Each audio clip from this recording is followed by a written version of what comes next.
DC Mannan, বাকিগুলোর নাম আমি নিলাম না কারণ ওরা বড় নিচে নামে না। আরেকজন নেমেছিল আমার মামলার আইন মিজান। আমি কল দিয়েছিলাম যে মামলা তো সব শেষ হয়ে গেল, খারিজ করে দিয়েছি আদালত। বিচারপতি ওটা দেখে বসে কি দিয়ে বিচার করবো, কোনো মান ম্যাটারেস নেই, যা সব পার। ওনারা বললাম এতদিন পর্যন্ত আমাদের স্যার বলতাম, এখন দেখে আমার মোবাইল পেয়ে আমার ওটা করে স্যার বলছে। খাওয়া করে কান্নাকাটি করে কি করাটা গরুজুর বলেন আমার কোনো দোষ নেই, দোষ নেই। আমাকে ধরার পরে আমার বাবার কাছ থেকে 10 লাখ টাকা খেয়েছিস, কয় টাকা দেবে? সবচাইতে বড় বিষয় যেহেতু আদালতের মাধ্যমে আমি নির্দোষ প্রমাণ হয়েছে, আমার কোনো দোষ নেই। 3টা বছর আমার জীবন থেকে যারা নষ্ট করেছে, এর সাথে যারা জড়িত ছিলেন তাদের জীবন থেকে আমি 3 বছর নষ্ট করতে চাই। এইটাই নেই বিচার। এটা যদি আপনি না করেন, আগামীতে যারা আসবে এরকম হাজার হাজার নামে ওরা কারণে অকারণে মিথ্যা সত্য মিলিয়ে মামলা দিয়ে বছরের পর বছর আটক করে রাখবে। এই জন্য যে মানুষগুলো 5 বছর 7 বছর 10 বছর জেলে থাকার পরে কোনো দোষ পায় না, শেষে খালাস দিয়ে দেয়। এর সাথে যারা জড়িত মামলার আগে থেকে শুরু করে উপর পর্যন্ত প্রত্যেকের বিচারের আওতায় আনা রাখবে। কোন কারণে কিছু মেলি না, ও 10টা বছর নষ্ট করলি, তুই বড় জালেম।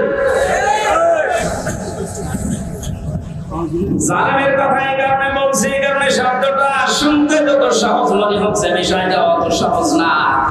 জালেম আল্লাহর কাছে এত ঘৃণিত, এত নিন্দিত, এত খারাপ, আল্লাহ নিজে বলেন আমি জালেমের বিরুদ্ধে নিজে বাদী হয়ে মামলা দেব। সূরা শুআরা 42 নম্বর আয়াত, 25 নম্বর পারা 6 নম্বর পৃষ্ঠার 13 নম্বর লাইনে আছে, ইন্নামাস সাবিলু আলাল্লাযিনা ইয়াযলিমুনা আন-নাস। ইলা আখির আয়াত। আল্লাহ পাক বলেন অবশ্যই আমি আল্লাহ মামলা দেব। আল্লাহ নিজে মামলা দায়ের করবে, নিজে কেস করবে, নিজে অভিযোগ দায়ের করবে ওই সমস্ত মানুষদের বিরুদ্ধে যারা মানুষ হয়ে মানুষের উপরে জুলুম করেছে। জালেম যারা, এটা রেকর্ড হচ্ছে, আপনিও শুনতেছেন, যেখানে লুকিয়ে আছেন কান খাড়া করে শোনেন। জালেম যারা, তাদের দুনিয়াও শেষ, আখিরাতও শেষ। আপনার আর বাঁচার মতো কোনো লাইন নেই যতক্ষণ পর্যন্ত এই মাসলুমরা মাফ না করবে। আর আমার তো যতটুকু বাস্তবতায় ধারণা আমি দেখেছি, বাংলাদেশের 18 কোটি মানুষ যদি আপনাকে মাফ করে দেয়, আইনা ঘরের সাথে যারা জড়িত ছিলেন, ব্যারিস্টার আরমানের বউ আপনাকে মাফ করবে না।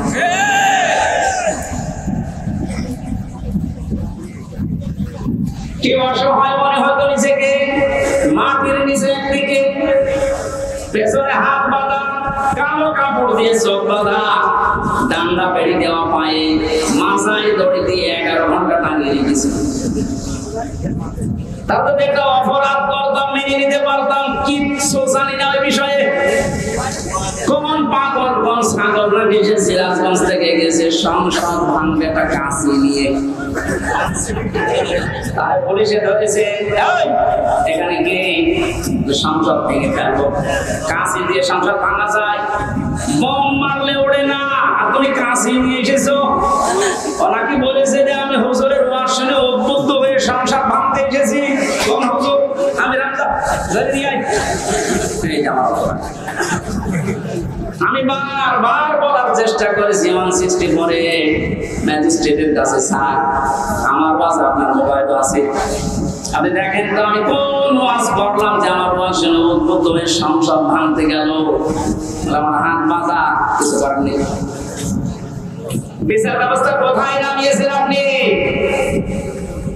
এই ব্যবস্থার কারণে হাজার হাজার মানুষের জীবন নষ্ট করেছে, দুনিয়া থেকে পর্যন্ত বিদায় করে দিয়েছে। হাজি সেলিমের যে টর্চার সেল, পুরান ঢাকায়, ওখানে নাকি মাটির নিচে যেখানে অত্যাচার করতো, ওখানে অনেক হাড় গোড় পাওয়া যাচ্ছে, তার মানে অনেক মানুষের মৃতদেহ আছে। শয়তান কালকে দেখলাম কাঁদতেছে, এজলাসে আমি কিছু জানি না, জানি না মানে ওরা ডিম দেওয়া দরকার। জালেমদের কোনো ছাড় নেই, যারা এই জালেমদের সহযোগী ছিল একটাকেও যেন ক্ষমা করা না হয়।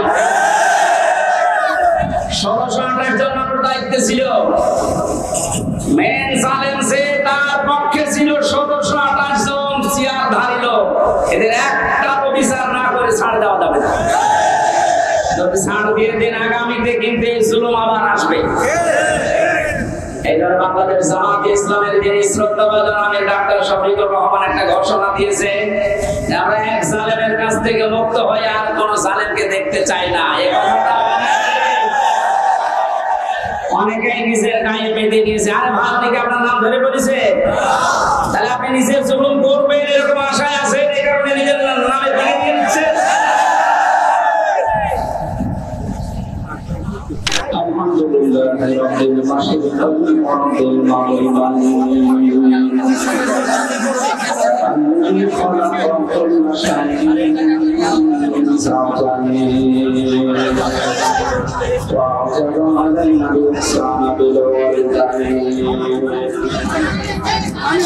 ونشهد أن لا إله إلا الله وحده لا شريك له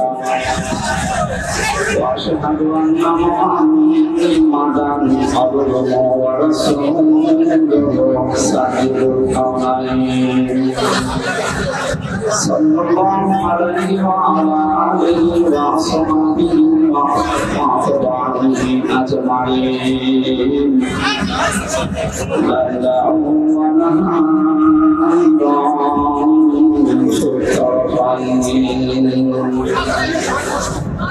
فقد قال الله تعالى في كلامه المتين وقرآنه الكريم أعوذ بالله من الشيطان الرجيم بسم الله الرحمن الرحيم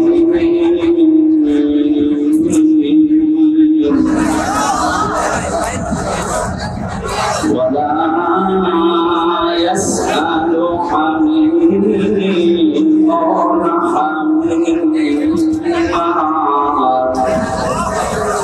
يبصرونه يود المجرم لو يفتدي من عذاب يوم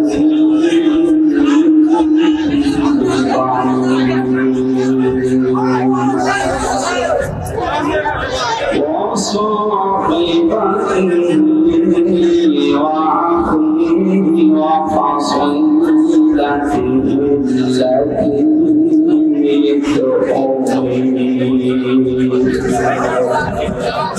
ومن في الأرض جميعا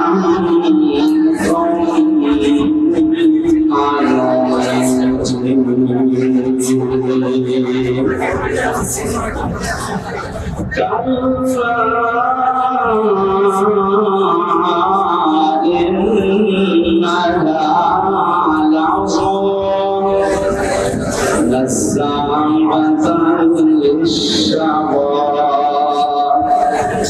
تدعو من أدبر وتولى وجمع وفأوى صدقت يا ربنا.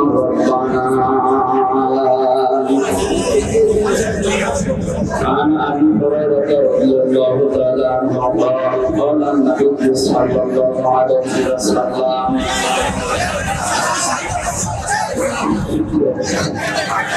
আপনারা আওয়াজ বন্ধ করেন না, চাই করেন আওয়াজ বন্ধ করেন।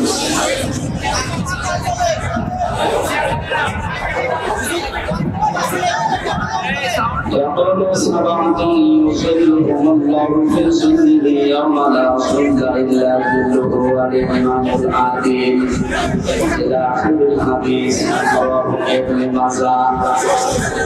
وقال تعالى في شأن رسوله وما زادهم إلا إيمانا وتسليما.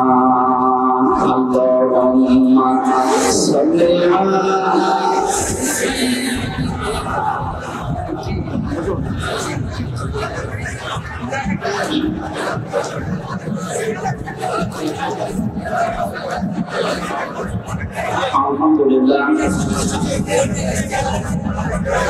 খুব জরুরি যাদের কথা আছে আমি অন্তত 30 সেকেন্ড সময় দিলাম, আপনারা বলেন, এরপর আমি শুরু করছি।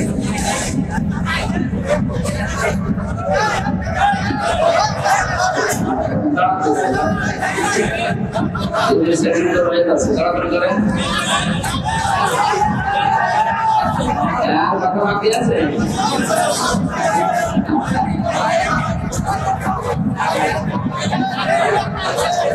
সেকেন্ড হয়ে গেছে, আমি আশা করবো আপনারা আর কথা বলবেন। বাগানি কারিমের আলোচনা করে থাকাও খরচ, শোনাও খরচ, দুইটা খরচ খরচ করে এখানে এসেছে, এটা নকল কাজ।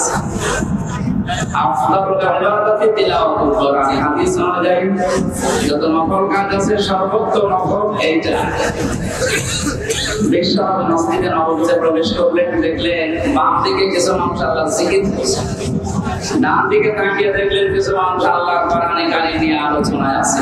নবীজি বললেন দুইজন ভালো কাজে আছে, তবে সবচাইতে উত্তম কাজে আছে তারা যারা আল্লাহ কোরআন নিয়ে ব্যস্ত আছে। আমাকে আল্লাহ এই মুহূর্তে নির্দেশ দিয়েছেন আমি যেন কোরআনে কারিম নিয়ে যারা ব্যস্ত আছে তাদের সাথে শ্রোতা হিসাবে বসে কোরআনের আলোচনায় লিপ্ত হই। আমি টের পেলে এই আয়োজনের এখন কত মর্যাদা। বিশ্বনবী যদি এখন জীবিত থাকতেন আরে মাগুরা জেলার উপর দিয়ে যদি হেঁটে যেতেন, কোরআনের ইজ্জতে তিনি এখানে এসে আলোচনায় অংশগ্রহণ করতেন।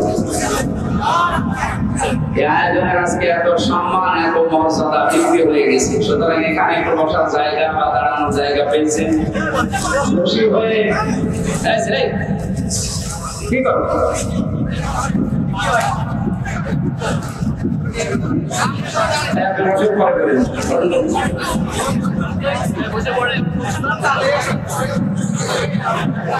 বাংলাদেশের ঐতিহ্যবাহী জেলা মাগুরা মোহাম্মদপুর থানার অন্তর্গত চালিমিয়া মাদ্রাসা প্রাঙ্গণ বাবুখালী হাফিজিয়া ও কওমি মাদ্রাসার উদ্যোগে 21তম বাৎসরিক ঐতিহাসিক তাফসীরুল কোরআন মাহফিলের সমাপনী সভাপতি বিশিষ্ট ইসলামী চিন্তাবিদ শিক্ষাবিদ জনাব মাওলানা মতিউর রহমান, সম্মানিত পরিচালক হাফেজ মোহাম্মদ হাবিব হোসেন, এতক্ষণ যারা কথা বললেন ফরিদপুরের সন্তান হাফেজ কারি মাওলানা নাইমুল ইসলাম, মঞ্চে বসে আছেন বাংলাদেশ জামায়াতে ইসলামী মাগুরা জেলা শাখার শ্রদ্ধাভাজন জেলা আমির, বসে আছেন আপনাদের মাগুরার কৃতি সন্তান বিশিষ্ট ইসলামিক চিন্তাবিদ আইনজীবী মুফাসসির কোরআন বড় ভাই জনাব মাওলানা জাহাঙ্গীর আলম, নাম না ছাড়া অন্যান্য ওলামায়ে কেরাম, সামনে বসা মুসলমান ভাইয়েরা, পর্দার আড়ালের সম্মানিত মা এবং বোনেরা, প্রশাসনের ভাইরা, প্রান্তীয় মাগুরাবাসী,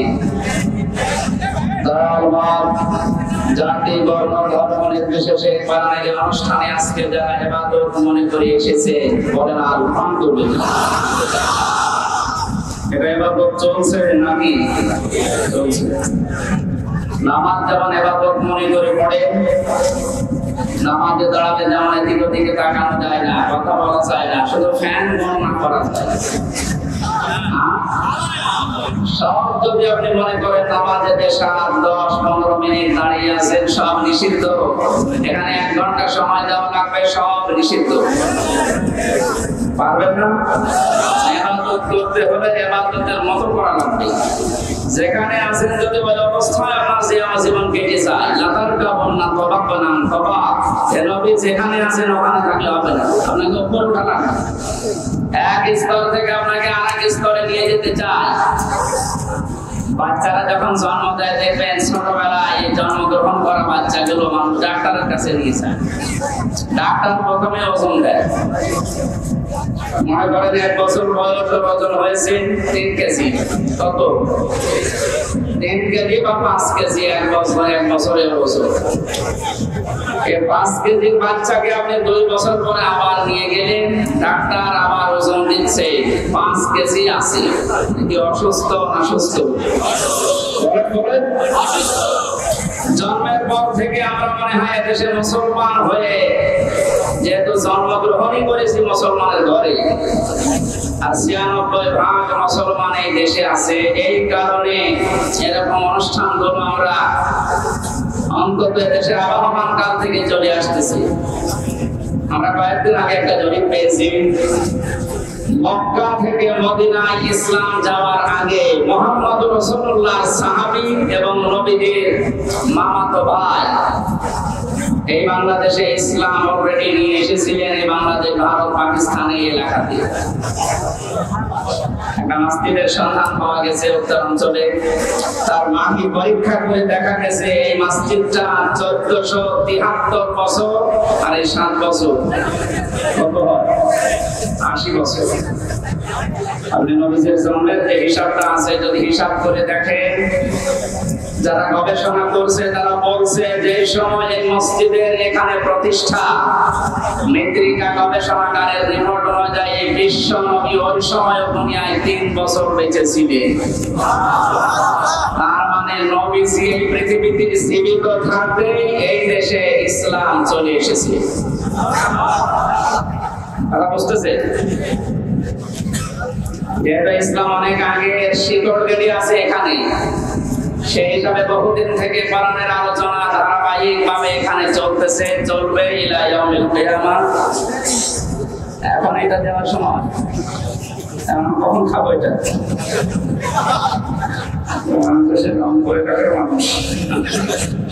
রংপুরের এলাকার মানুষকে আমরা একটু উল্টা পাল্টা নাম ডাকি। আমরা করোনা বিভাগের লোক, আমার বাড়ির এই পাশে কুষ্টিয়া। করোনা বিভাগের যে 10টা জেলা, বাংলাদেশে যত জেলা আছে সবচেয়ে বেশি ভালোবাসি আমি এই 10টা জেলা, এরপরে বাইরে। তো ওই সমস্ত উত্তর অঞ্চলের রংপুর বিভাগের যে জেলাগুলো আছে এই মানুষগুলো একটু সহজ সরল, যেটা রেকর্ড হয়েছে ওদের আমার মন খারাপ হবে। মানে এমন সহজ সরল, গাড়িতে আপনি হরেন দেবেন, সাইড দেবেন তো তাকিয়ে আরো দেখে দেখে আসেন। আমি আসার পরে এনার কাছে বলেছিলাম একটা লবঙ্গ দিয়ে, এখন সময় পাইনি খাবার খাওয়ার, একটা লবঙ্গ দিলে এখন কম খাবো। ঠিক আছে, তারপর যেতে এসেছে সে ফিরে আপনাকে দরকার মাহফিল শেষ করে খাবো। এই জন্য আবহমান কাল থেকে যে নিয়ম নীতির সাথে আমরা অভ্যস্ত, তার ভেতরে আজকের এই অনুষ্ঠানটা অন্যতম। এই ৫৩ বছর স্বাধীন হওয়ার পর থেকে অন্তত আমরা এভাবে চলতেছি কোরআনের আলোচনা, এর আগেও এভাবে চলতেছে। ৫৩ বছর আগেও আপনি যা শুনেছিলেন, এখনো কোরআনে কারিমের আলোচনা ওইভাবে, হয়তো ধাঁচ পাল্টিয়েছে, শুনতেছে। এর আগেও আপনার ওজন ছিল ৫ কেজি, ৫৩ বছর পরে এখন আপনার ওজন ৫ কেজি। আপনাকে সুস্থ না অসুস্থ? অন্তর্বর্তীকালীন সরকারের প্রধান উপদেষ্টা যিনি ডক্টর মোহাম্মদ ইউনূস, উনি যেদিন চেয়ারে বসেন ওই দিনের পরেই ঘোষণা দিয়েছেন বাংলাদেশে অন্যান্য ধর্মের অনুষ্ঠান যেভাবে চলে, মুসলমানদের কোরআনের আলোচনা চলতে কারো প্রয়োজন অনুমতি নেওয়ার প্রয়োজন নেই।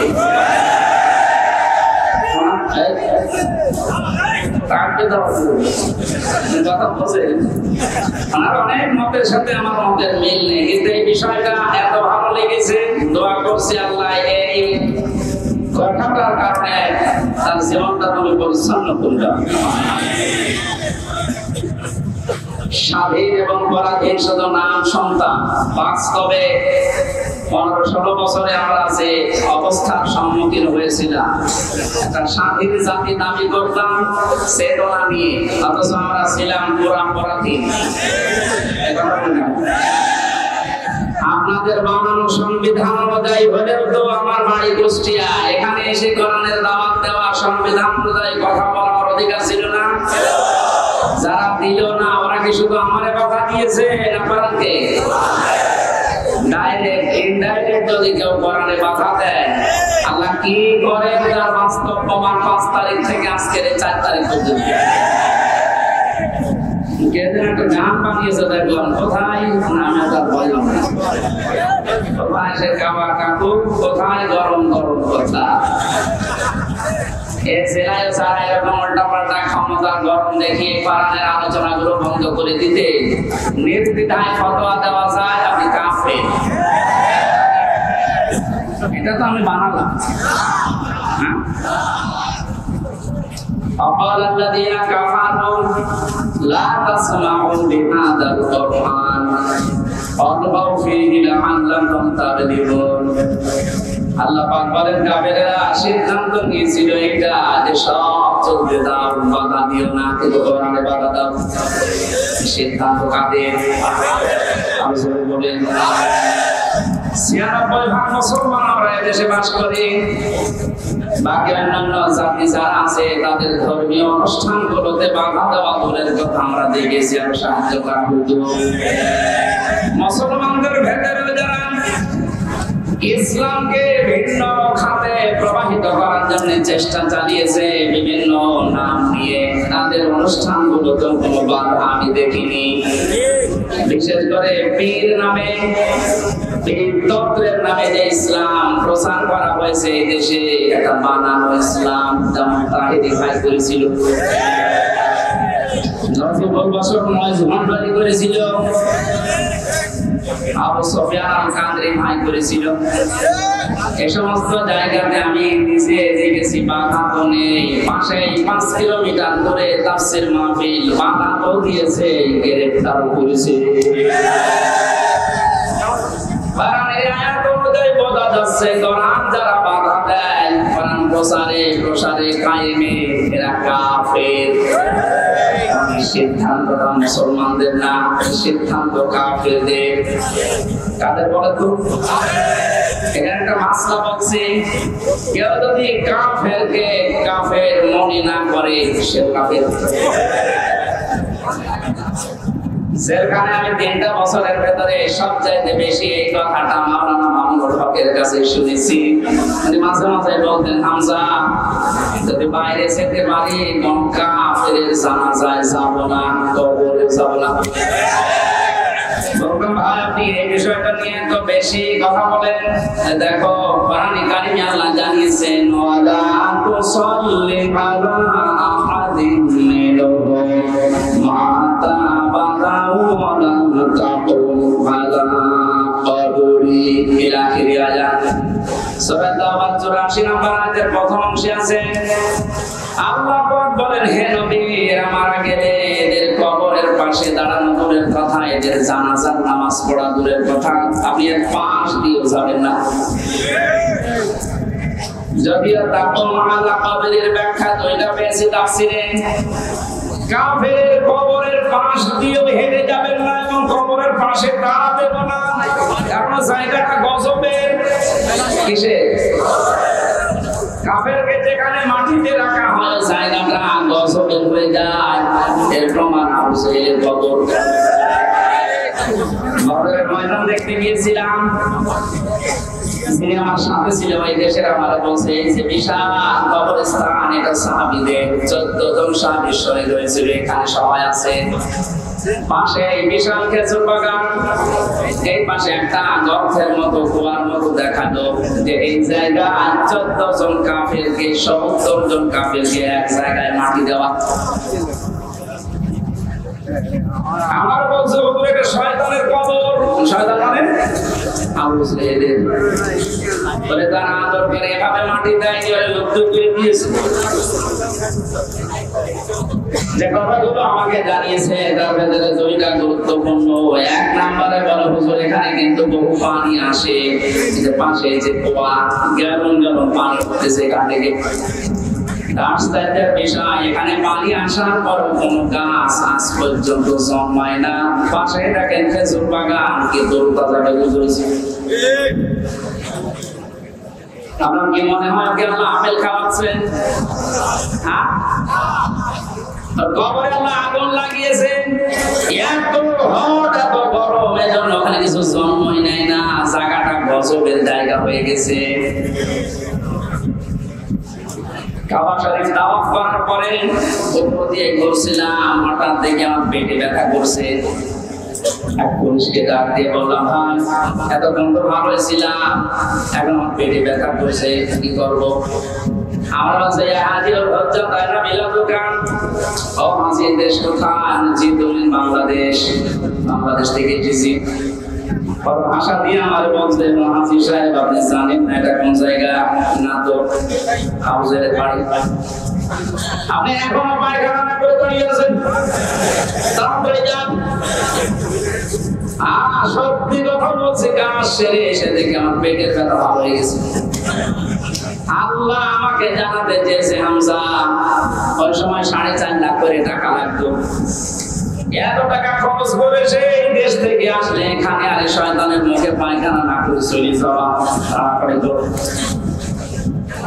এত ঘৃণিত, এত নিকৃষ্ট, এত অপমানজনক জায়গা, এই জায়গাকে আল্লাহ তুলনা দিয়েছে ইন্টারন্যাশনাল পায়খানা। এখন এই কথা বলে না কেন?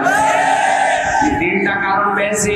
1 নম্বরে আবু জেহেল ছিল জুলুমকারী, জালেম। ওসে বহু এতিমের সম্পদ জুলুম করে আত্মসাৎ করে ফাঁকি দিয়ে খেয়েছে, তার জীবনী পড়লে পাবে। 2 নম্বরে ছিল স্বৈরাচার। 3 নম্বরে মানুষটা পৃথিবীর সবচেয়ে শ্রেষ্ঠ মানুষ মুহাম্মদ রাসূলুল্লাহকে কষ্ট দিয়েছে। এই 3টা কারণ পড়েছি আমি তাফসিরে। কোরআনে কারীম জানিয়েছে, ওয়াল্লাযীনা ইয়াউযুনা রাসূলাল্লাহি লাহুম আযাবুন আলীম। সূরা তাওবা 60 নম্বর আয়াতের শেষের দিকে আছে, আল্লাহ পাক বলেন যে মানুষগুলো দুনিয়াতে আমার রাসূলকে কষ্ট দিচ্ছে, দেবে, ইউযুনা না দিয়ে আল্লাহ আযাব দিতে পারতেন। মাঝের সিগা দিয়ে অর্থ হয়ে যেত, কিন্তু আল্লাহ ইউযুনা দিলেন কেন? বর্তমান ভবিষ্যৎ, প্রেজেন্ট ফিউচার, 2টা কাল নিয়ে শব্দটা গঠন করা। তাফসীরে কাবীর আল্লামা ফখরুদ্দীন রাজি রাহমাতুল্লাহ আলাইহি ব্যাখ্যায় লিখেছেন। এরপর কথা বলতে স্যার, এদিকে তাকান। মুফাসসির বলেন আল্লাহ পাক ইউযুন দেওয়ার পেছনে 7টা কারণ লিখেছে। আমি সবগুলো না বলবো, একটা বলছি।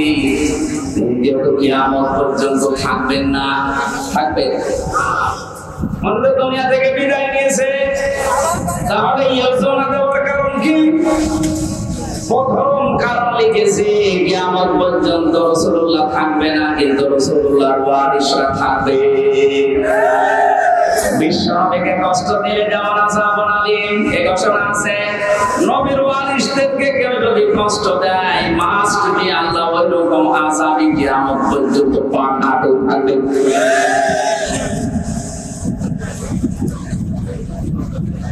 এই আয়াত অনুযায়ী বোঝা যাচ্ছে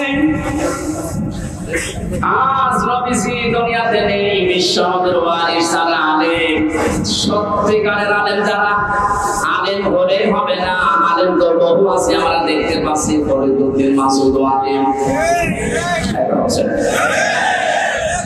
মুফতি ফায়জুল্লাহ আলেম, বায়তুল মুকাররমের সাবেক খতিব যেটা পালিয়েছে, এই যে পাশের জেলায় বাড়ি, ওইটা আলেম। একটা রাষ্ট্র কত নিচে নামলে, কত দুর্নীতিগ্রস্ত হয়ে গেলে জাতীয় মসজিদের খতিব পর্যন্ত পালিয়ে যায়, বলেন তো? জাতীয় মসজিদের খতিব পর্যন্ত যদি পালিয়ে যায়, এই দেশে আর বাকি থাকার কথা? আপনি তাকান, যারা যারা এভাবে কষ্ট দিয়েছে, দেখছে, সবগুলো তো পালিয়েছে। যারাই বাধা দিয়েছে, আজ তারা এই দেশের জনগণের টার্গেট হয়ে গেছে। কেন টার্গেট হচ্ছে? গাড়ি থেকে শোনেন, এই এদিকে তাকান, জায়গাটা ভেজা না? কষ্ট হচ্ছে, যে ইবাদতে কষ্ট বেশি হয়, ইবাদতে সওয়াব বেশি হয়, এখানে একটু সহ্য করে।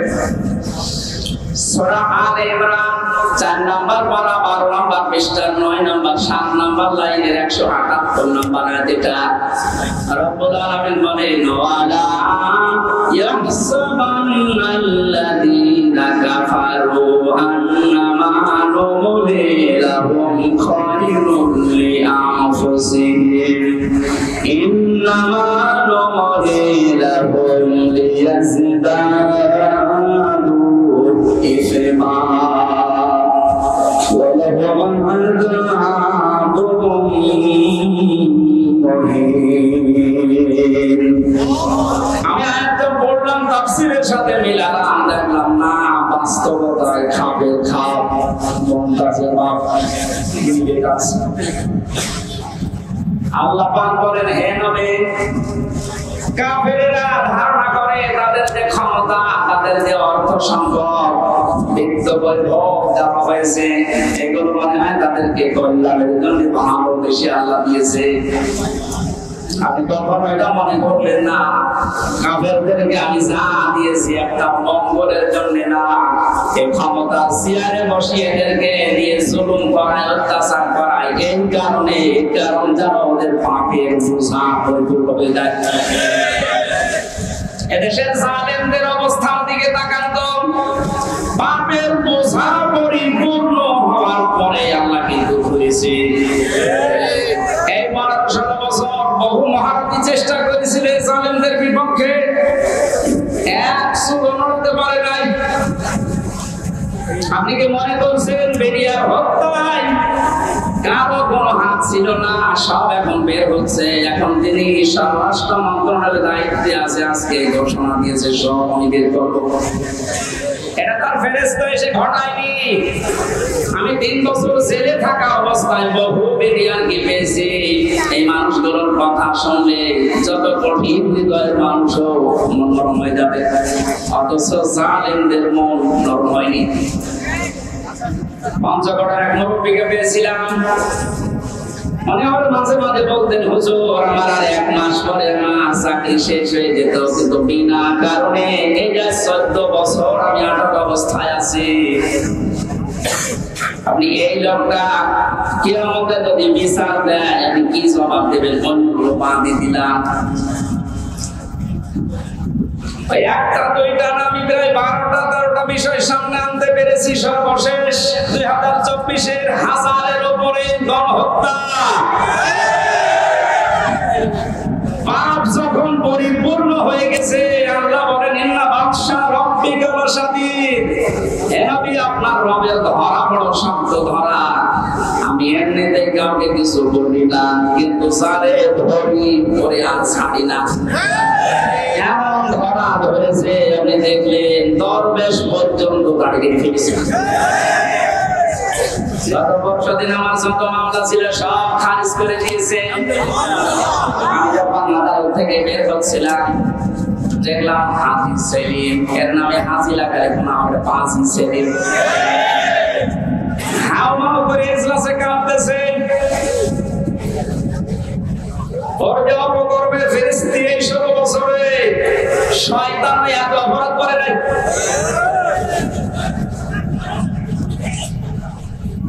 এমন ধরা আল্লাহ ধরেছে, অপমানকারী বলে আয়াতের শেষে ছিল আল্লাহ পাক বলেন, আমি তাদেরকে অপমানজনক শাস্তি দেব, যেটা বাস্তব অপমান কানামানি। এরকম অপমান মনে হয় ফেরাউন হয়নি। ফেরাউন ডুবে মরে গেছে, কিন্তু বিসি হলে বিসি বক্তব্য শেষ। আর কি হারাবেন আপনি? আমরা বিসি না উঠে ঘোড়া থেকে উঠে গেল। যতগুলো অপমান আমরা দেখতে পেলেন, এই যে হারনানকে 3 ইঞ্চি এরকম অপমান হওয়ার পেছনে আমি যতটুকু দেখেছি, আমার সাথে ওই ছোট হুজুরটা ছিল প্রথমে 2 মাস, মাদানি রফিকুল ইসলাম মাদানি। মাদানি আমার বলছিল, হামজা ভাই আমি বলে এই জন্য কারণ ওর বয়স আমার বয়স সেম। দেখতে ছোট কিন্তু বয়স আছে, এখন তো বয়স 30 আর আমার 32। আমার বলছে, হামজা ভাই আমার রিমান্ডের নামে নিয়ে গেল আমাদের হাজির ছিলেন। রাত 12:30 1টার দিকে গরু পাশে ব্লক করে ওরা উলঙ্গ করেছে। আমার 1 টুকরা কাপড় আমার শরীরে নেই, হাফ প্যান্ট ছিল রোজা করে নিয়েছে। আমার হাতে একটা সিগারেট ধরিয়ে দিয়েছে। পাশে একটা অর্ধবলঙ্গ মহিলা পদ থেকে নিয়ে এসে দাঁড় করিয়ে ছবি তুলছে, বলছে এটা সকালে ছড়িয়ে দেবো, মানুষ বুঝবে যে হুজুর কত খারাপ। আমার বলছে হুজুর আমার এত অসহায় মনে হচ্ছিল নিজেকে, চোখের পানি ফেলে কাঁদলাম, ডাক দিয়ে বললাম মাবুদ তোমার কোরআন আমি 100% বিশ্বাস করি, তুমি যা দেখলে যা শুনলে আমি তো জানি, আমি কিচ্ছু জানি না বিষয়ে, আমাকে যে প্রশ্নগুলো করে এর সাথে আমি ন্যূনতম জড়িত না। সন্ধ্যার রাতে আইনে মামলা দিয়েছে উল্টাপাল্টা করে। এক এসআইকে ডাক দিয়ে বললাম ভাই আমার সাথে কথা বলছে, রাস্তা তো ব্লক করা, কেউ আসতে পারে না। হারুন স্যার কি জানে? এসআই বলছে হারুন স্যার জানে না মানে উনি তো করছে। আকাশের দিকে মুখ দিয়ে বললাম বাবু তোমার আকাশের দিকে আমি মুখ করে, আমি ছোট হই কিন্তু আমি একজন আলেম, আমি এখন মাসলুম।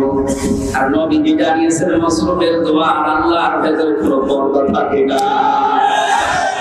এই বাস্তবতা এবং বিশ্বাস নিয়ে তোমার কাছে বলছি আল্লাহ, জীবনে তোমার কাছে যদি কিছুই কবর না হয় তবে এই কথাটা তুমি একটু শোনো, আমাকে যেভাবে অপমান করেছে যার নির্দেশে তাকে তুমি কিছু দেখিও।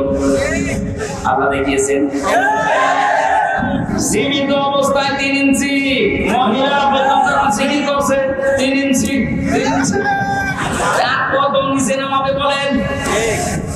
এত গেল 3 ইঞ্চি হিসাব। আমার মনে হয় যে চেহারা এখনো লুকিয়ে আছে, যদি রাস্তাঘাটে জনগণ পার পিটিয়ে ফেলবে। এই জালেমকে যদি কেউ সাহায্য করে কথা দিয়ে, সমর্থন দিয়ে, সাপোর্ট দিয়ে, সে আল্লাহ নবীর দল থেকে খারিজ হয়ে কাফের হয়ে যায়। কত বড় ভয়ঙ্কর কথা তিরমিজির হাদিস।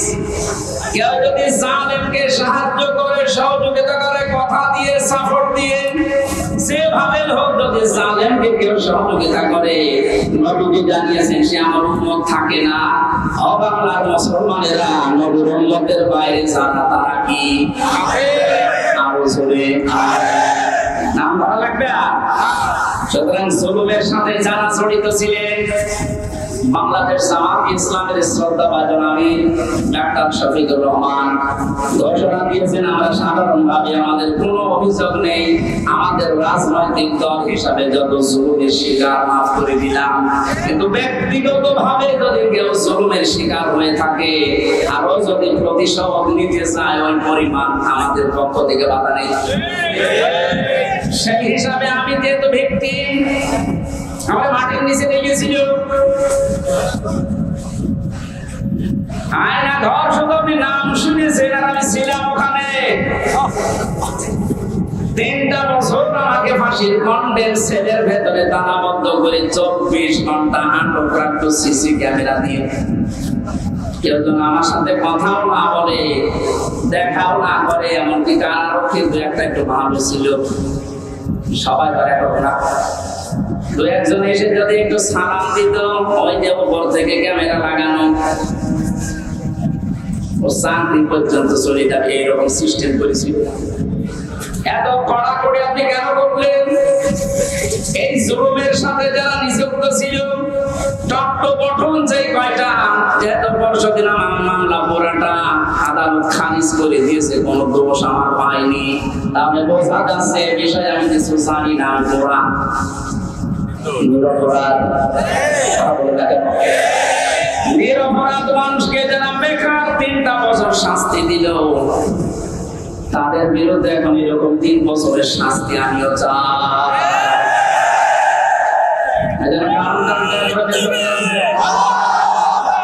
কাউন্টার টেররিজমে যারা আছে, মনিরুল, আসাদুজ্জামান, বাকিগুলোর নাম আমি নিলাম না, কারণ ওরা বত নিচে নামে না। আর একজন নেমেছিল আমার মামলার আইন মিজান,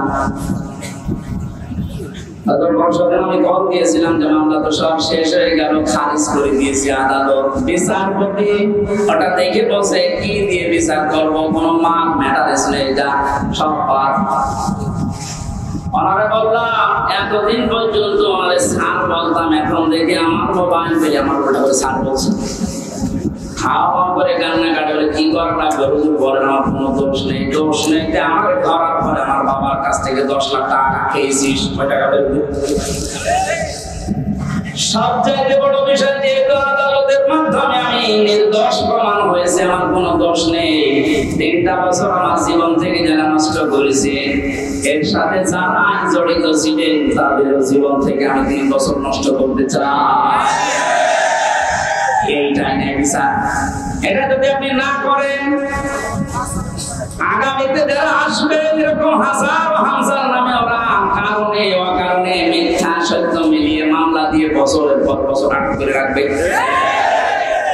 এই জন্য যে মানুষগুলো 5 বছর 7 বছর 10 বছর জেলে থাকার পরে কোনো দোষ পায় না, শেষে খালাস দিয়ে দেয়, এর সাথে যারা জড়িত মামলার আগে থেকে শুরু করে উপর পর্যন্ত প্রত্যেকের বিচারের আওতায় আনা রাখবে।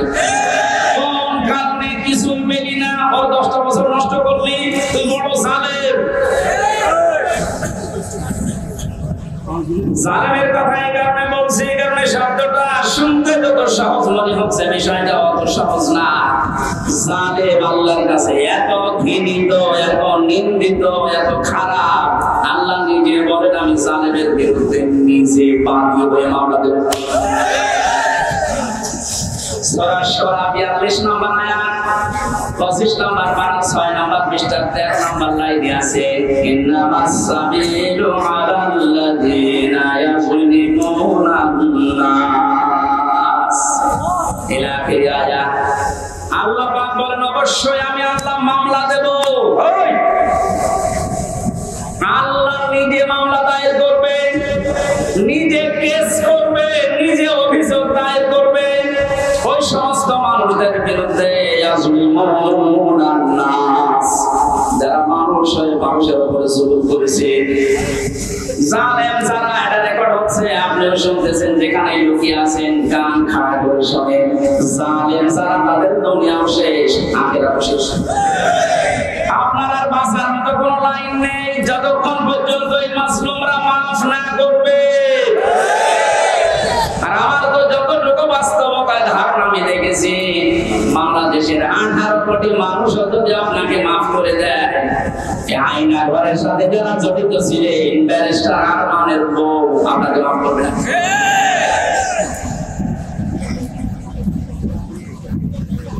কি অসহায় মনে হতো নিজেকে, মাটির নিচে একদিকে, পেছনে হাত বাঁধা, কালো কাপড় দিয়ে চোখ বাঁধা, ডান্ডা বেড়ি দেওয়া পায়ে, মাথায় দড়ি দিয়ে 11 ঘন্টা টাঙিয়ে রেখেছে। তাদের একটা অপরাধ করতাম, মেনে নিতে পারতাম, কিচ্ছু জানি না ওই বিষয়ে। কোন পাগল কোন ছাগল না গেছে, সিরাজগঞ্জ থেকে গেছে সংসদ ভাঙবে একটা কাঁচি নিয়ে,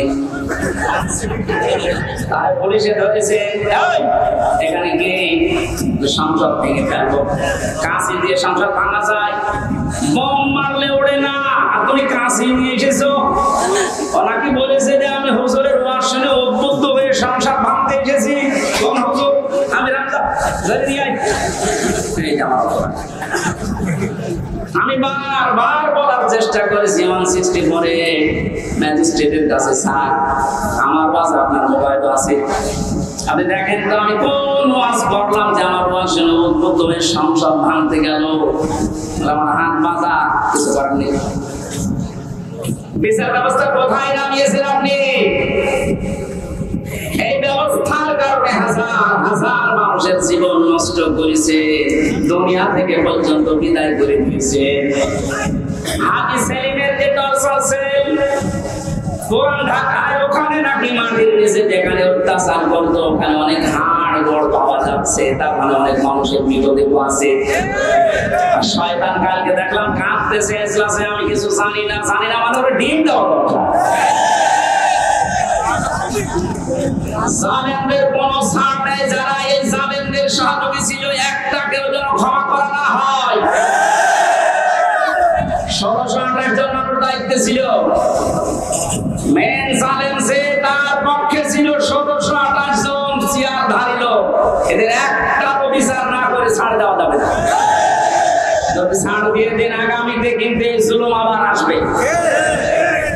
এইবার বাংলাদেশ জামাতে ইসলামের যিনি শ্রদ্ধাভাজন আমির ডাক্তার শফিকুর রহমান একটা ঘোষণা দিয়েছে, আমরা এক জালেমের কাছ থেকে মুক্ত হয়ে আর কোন জালেমকে দেখতে চাই না। এই কথাটা অনেকেই নিজের গায়ে বেঁধে নিয়েছে। আরে ভাই, আপনি কি আপনার নাম ধরে বলেছে? তাহলে আপনি নিজের জুলুম করবেন এরকম আশায় আছে, এই কারণে নিজের নামে বেঁধে দিয়ে নিচ্ছে।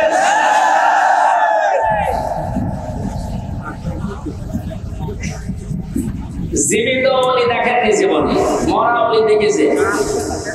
বিভিন্ন গাছতলায় আস্তানায় শুয়ে আছে মরা ওলি মনে করে। জীবিত ওলি যদি কেউ বাংলাদেশে দেখতে চান, কোন দরবারে যাওয়ার দরকার নেই, ডাক্তার শফিকুর রহমানের দিকে তাকাবেন, ওটা টাটকা জিন্দা ওলি।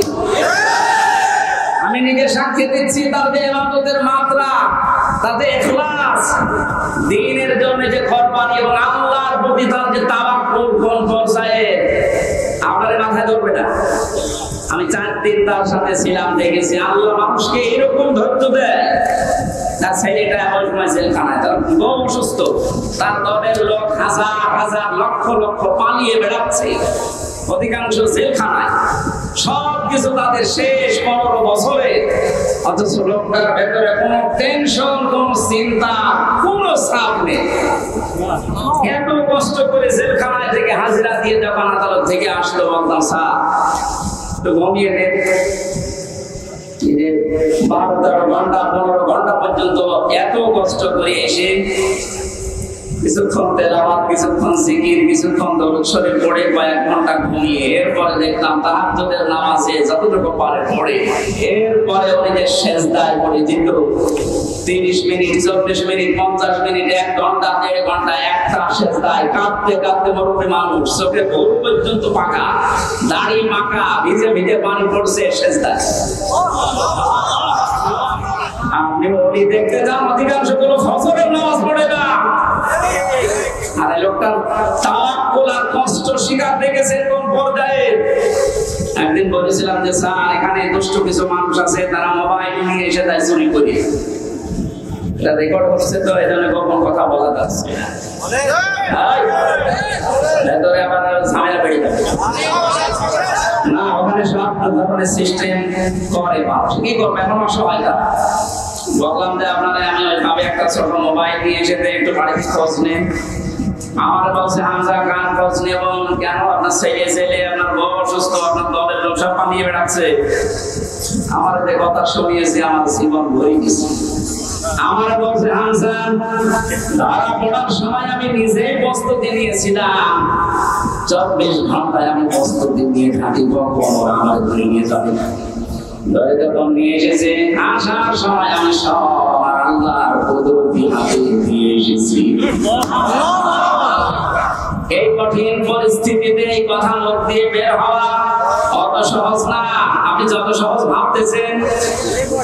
কোরআনে কারীম জানিয়েছে, ইন্নাল্লাযীনা ক্বালু রাব্বুনা আল্লাহ সুম্মা ইসতাকামু তাতানাজ্জালু আলাইহিমুল মালাঈকা আল্লা তাখাফু ওয়া লা তাহজানু। আল্লাহ পাক বলেন, যারা এই কথা বলতে পারে আমার রব আল্লাহ, আর এই কথা বলার পরে সিঁড়িয়ে ছড়িয়ে পড়ে না, টিকে থাকে, ইস্তেকামাত পয়দা করে দাঁড়িয়ে থাকে কথার উপরে, আল্লাহ তাদের পুরস্কার হিসাবে বিপদে আপদে ফেরেশতা নাযিল করে হলেও সাহায্য করে। ফেরেশতারা এসে কি বলে? আল্লাহ তাখাফু ওয়া লা তাহজানু, কোনো ভয় নেই, কোনো টেনশন নেই। এই যে কিসের ভয়, কিসের টেনশন? এই কঠিন বিপদে পড়ার কারণে হয়তো মানুষের মনের ভেতরে ধারণা আসতে পারে, এই ভয় তৈরি হতে পারে যে আমার ছেলেটাও জেলখানায় বিনা কারণে, আমার স্ত্রী ওদিকে হাসপাতালের বেডে মৃত্যুর সাথে লড়ছে, আমার দলের হাজার সহকর্মী তারা পালিয়ে বেড়াচ্ছে, জেলখানায় তারা ভর্তি, কি হবে এদের? আল্লাহ বলেন ফেরেশতাকে দিয়ে আমি যেন ওর কানের কাছে মুখ নিয়ে বলে, বল কোনো ভয় নেই, কোনো চিন্তা নেই, সবগুলো আল্লাহ দেখবে। বাস্তবে আয়াতটা বলার সাথে 100 ভাগ মিলাতে পেরেছি। অথচ কোন আলেমকে পর্যন্ত দেখেছি হাওয়া করে কাঁদতো মায়ের পরিবেশের কথা চিন্তা করে। অনিয়ত মানুষ কান্নাকাটি তো বাইরের পরিবেশের জন্য দূরের কথা, চিন্তার কোন ছাপও এই চেহারার ভেতরে আমি পাইনি। কোরআনের সাথে যে লোকটার জীবন মিলে যায়, হাদিসের পাতার সাথে যার জীবন মিলে যায়, সে হবে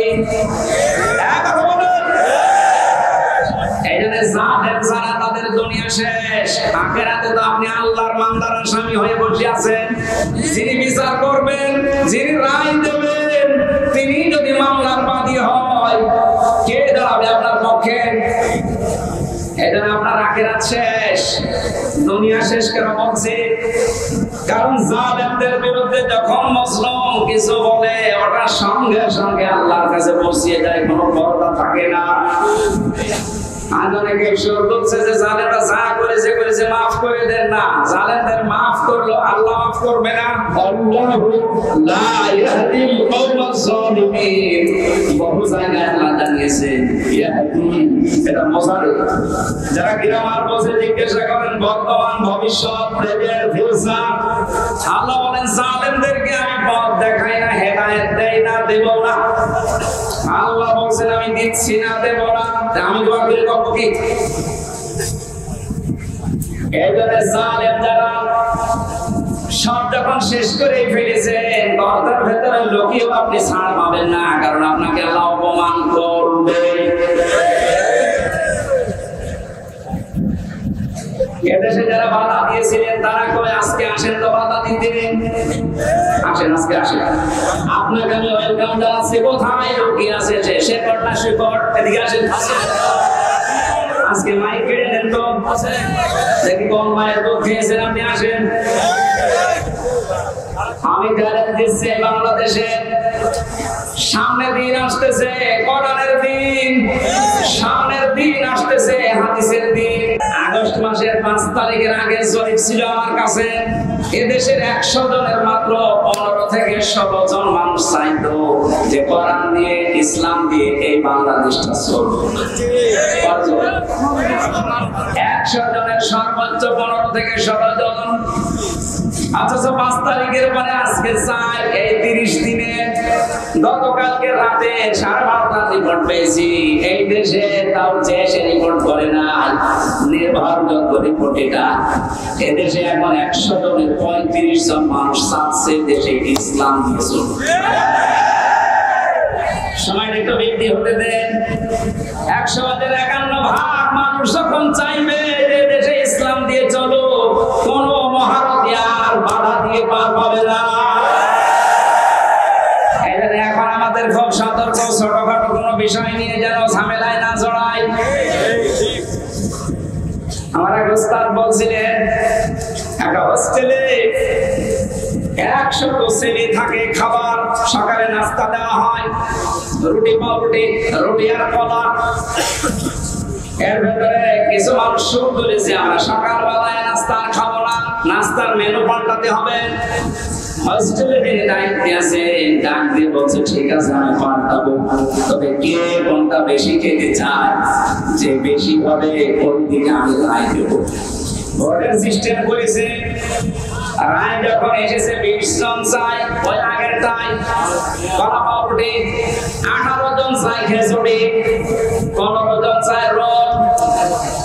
এভাবে ভাগ করতে করতে দেখা গেল 20-এর সংখ্যা আগে যা ছিল।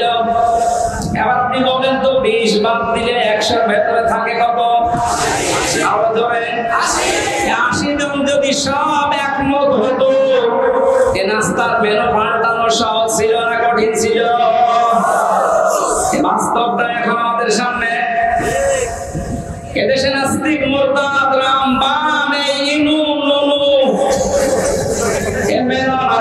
অনেক বেশি না। এরা যা চাচ্ছে এরা খুব মিলে হলেও 20 জন হবে। আর আমরা যারা টুপিওয়ালা, আমরা 80 জনের উপরে। ওই 15 জন, 18 জন, 16 জন গুলো না করে আমরা যদি সব এক হতে পারি, নাস্তার মেনু এতদিন যা চলছে এটা পাল্টানো সম্ভব। কারণ এই 53 বছরে বাবা চালিয়েছে, আমরা দেখেছি। আমি দেখি না, মুরব্বীরা দেখেছে, কারণ আমার তো 32। স্বামী চালিয়েছিল, আমি দেখি নাই, মুরব্বীরা দেখেছে। চাচা চালিয়েছিল, সকালে এক কথা বলতো, বিকেলে আর এক কথা। সেও দেখলাম 9 বছর। বুবু চালিয়েছিল বিভিন্ন কায়দায়, ভাবিও চালিয়েছিল। সবারটাই দেখেছি। এখন শুধু বাকি আছে এই কোরআন দিয়ে সংসার চললে কেমন দেখা যায়।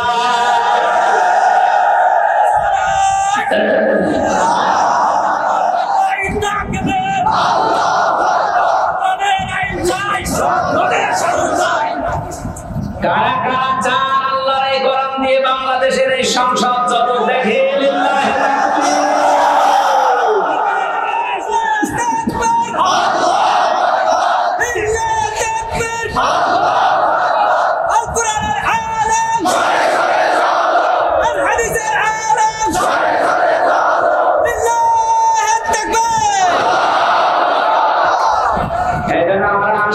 যেহেতু আছি আমরা যারা এই মত পার্থক্য ছোটখাটো বিষয় নিয়ে কেউ 15 জন, কেউ 16 জন, কেউ 18 জন, আমরা কিন্তু ওই 20 যা এসেছে ওইটাই থেকে যাবে।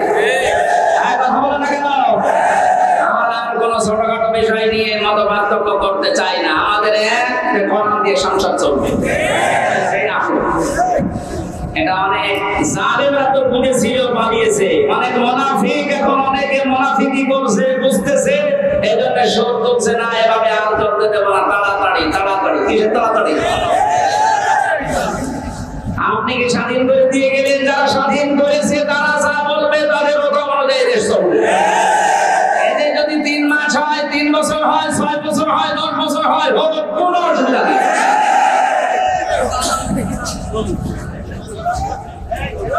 কি অবস্থায় ছিলেন আপনি টের পাচ্ছেন না? কয়েকদিন আগে বাংলাদেশ জামাত ইসলামী কুষ্টিয়া জেলা শাখার উদ্যোগে 500 আলেমকে ডাক দিয়েছিল। সব ঘটনা 3.5 ঘন্টা আলোচনা হয়েছে। মনোবাধা নেই, যে যার মতো কোরআন হাদিস দিয়ে বলেছে। আপনি বলেন তো, আগস্টের 5 তারিখের আগে 500 না 5 জন আলেম এক জায়গায় হলে টিকে থাকতে পারতো? কোথায় ছিলেন আর কোথায় এসেছে? মুনাফিকি করা বাদ দেন। জীবন যারা দিয়ে গেল আয়োজনের বিরুদ্ধে অনেকে ফতোয়া তুলছে। বৈষম্য বিরোধী ছাত্র আন্দোলন যারা শহীদ হয়েছে এরা নাকি শহীদ না, বুক পেতে আত্মহত্যা করছে। শয়তানি করার জায়গা পাচ্ছ না? শহীদ যারা, এদেরকে যদি কেউ মুখ দিয়ে বলে যে না এরা শহীদ হয়নি, এটা কোরআনের বিরুদ্ধের কথা। সূরা বাকারা 154 নম্বর আয়াত, আলা তাকুলু লিমান ইউকতালু ফি সাবিলিল্লাহি আমওয়াত বাল আহইয়াউ ওয়ালাকিন লা তাশউরুন। সূরা বাকারা 154 নম্বর আয়াতে আছে, হে নবী, মুখ দিয়ে কোনদিন এই কথা যেন কেউ না বলে যারা মারা গেছে, না ওরা শহীদ হয়েছে, ওরা মারা গেছে, কথা বলবেন না। কারণ যারা শহীদ হয় ওরা জীবিত, কিন্তু তোমরা টের পাও না। তাই মানুষ যেহেতু মুখের পরে অন্তরে ধারণা করতে পারে, আল্লাহ ধারণার উপরে নোটিশ দিয়েছে। আলা তাহসাবান্নাল্লাযীনা কুতিলু ফি সাবিলিল্লাহি আমওয়াতা বাল আহইয়াউন ইনদা রাব্বিহিম ইরসাকুন। সূরা আলে ইমরান 170 নম্বর আয়াত। আল্লাহ পাক বলেন, মুখে তো বলবি না, ধারণাও করবি না যে যারা শহীদ হয়েছে ওরা মরে গেছে। না, ধারণা করা জায়েজ নেই, হারাম। কেন? বালা হইয়া ওরা জীবিত। ওরা কি? আরো জোরে বলেন, ইনদা রাব্বিহিম ইরসাকুন। তারা আল্লাহর কাছে রিজিক পাচ্ছে। আমি কয়েকদিন আগে গিয়েছিলাম শহীদ আবু সাঈদ রংপুরে কবর জিয়ারত এবং বাড়ি দেখতে। ওর বাবা এসে আসার পরে জিজ্ঞাসা করলাম, ছেলে মেয়ে কয়টা? 6টা ছেলে, এটাই ছোট ছিল। ও ছোটবেলা থেকে প্রতিবাদী, অন্যায় দেখলে কিছু নেই হাতে তার প্রতিবাদ করত। এত বড় জুলুমের বিরুদ্ধে প্রতিবাদ করার জন্য যেটা হাতে নিয়েছিল, কোন অস্ত্র ছিল? কি ছিল? গাছের ডাল। কালা মানিক বলছেন আমার হাতে অস্ত্র ছিল, দান যদি অস্ত্র হয়, তুমি যে কলা পাতায় শুয়েছিল ওটা অস্ত্র।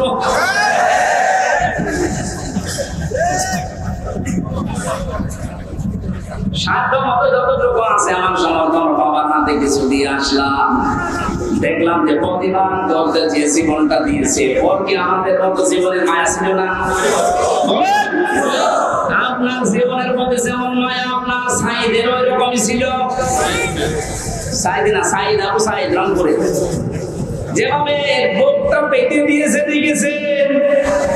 আল্লাহ যেহেতু জানিয়েছে শহীদরা আমি আল্লাহর কাছে খাবার খাই, আর খাবার খেলে রক্ত কষ্ট চর্বি তৈরি হয় না। কিয়ামতে সাইদ যখন উঠবে ঠিক ওইভাবে উঠবে।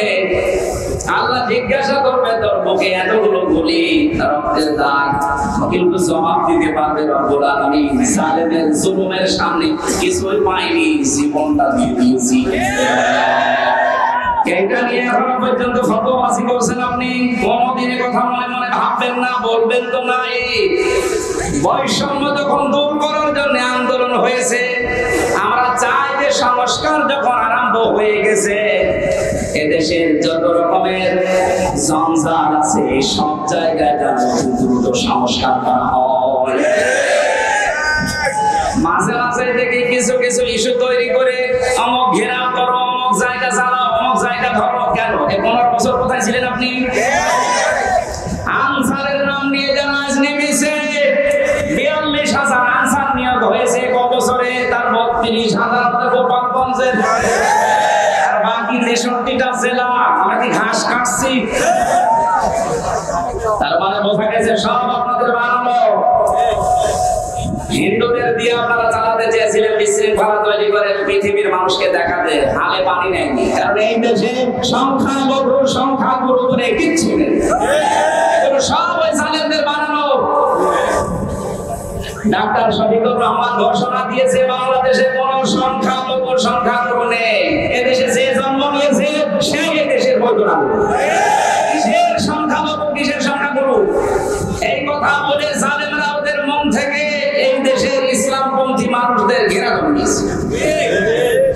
ওদের দিয়ে যখন শুরু করেছিল হালে পানি নেয়নি, তারপর শুরু করেছে আনসার দিয়ে। আরে ভাই, পুলিশ দিয়ে যদি দেশটা চলতে পারে, আনসার ছাড়া চলবে একা। যদিও আমি পুলিশ প্রশাসনে যারা আছে তারা এখন সবাই খারাপ না। কয়েকটা লোকের জন্য এই বিভাগের উপরে মানুষের যে রাগ, আমার নিস্তালায় ভাড়া ছিল পুলিশ 5 তারিখের পর থেকে কোথায় গেছে আল্লাহ জানে। আর বোঝা 14 জন মারা গেছে আমার বাড়ির সামনে, পুলিশ এইভাবে অস্ত্র ঠেকিয়ে দিয়েছে। মানুষের এত রাগ, থানা পর্যন্ত বুড়িয়ে দিয়েছে, জানিয়েছে যদি ওই সাহেব আলী নামে যে দামটা ওই যদি পান, ও যেমন গুলি করে করে মেরেছে, ওরে আমরা পিটিয়ে একেবারে আনারের মতো 14 টুকরা বানাবো। ভয়তে আজও পালিয়েছে, কালও পালিয়েছে। কিন্তু আমার বাড়িতে যে ছিল ও ছিল রাস্তার পুলিশ, ওই ট্রাফিক পুলিশ, কিন্তু ওই ভয়ে পালিয়েছে। এই প্রশাসনের এখনো পর্যন্ত আমাদের যাদের ক্ষোভ সবার জন্য না, যে কয়েকজনের নির্দেশে এই গণহত্যা হয়েছে, এদের কারণে এই বিভাগটা নষ্ট হয়ে গেছে। মানুষেদের উপর আস্থা আনতে কিছু সময় লাগবে, কিন্তু যারা এর জন্য দায়ী, আমরা এই ডট্টবটন যে কয়েকজন এদের শাস্তি দাবি করছি। এরা বহু মানুষের বুক খালি করেছে, এদের জন্য আয়না ঘরে হাজার হাজার মানুষের হাড় পাওয়া যাচ্ছে। আপনার বিবেক জীবনও সায় দেবে না যদি আয়না ঘরের দৃশ্য দেখে। একটা মানুষ এত শক্ত হতে পারে। আমার সাথে যে আলেমটা ছিল মুফতি ফখরুল ইসলাম, আমি মাঝে মাঝে রাতের বেলা দেখতাম কেঁপে উঠছে। কি ভাই, কি হয়েছে? ভাই আমার ওই আয়না ঘরের কথা মনে হয় মাঝে মাঝে। এই পায়ের নিচ দিয়ে হাত দিয়ে সামনে যে রড ঝোলানো আছে, রডের সাথে দিয়ে হ্যান্ডকাপ দিয়ে লাগিয়ে রাখতো। 1-2 ঘন্টা না, দিনের পর দিন, মাসের পর মাস। আমার মাঝে মাঝে মনে হতো আল্লাহ এই দুনিয়াতে মনে হয় সবচাইতে বড় নিয়ামত যেটা শুয়ে থাকা। এটা যে কত বড় নিয়ামত আমি ওই ঘরে থেকে বুঝতে পেরেছি। টয়লেট করার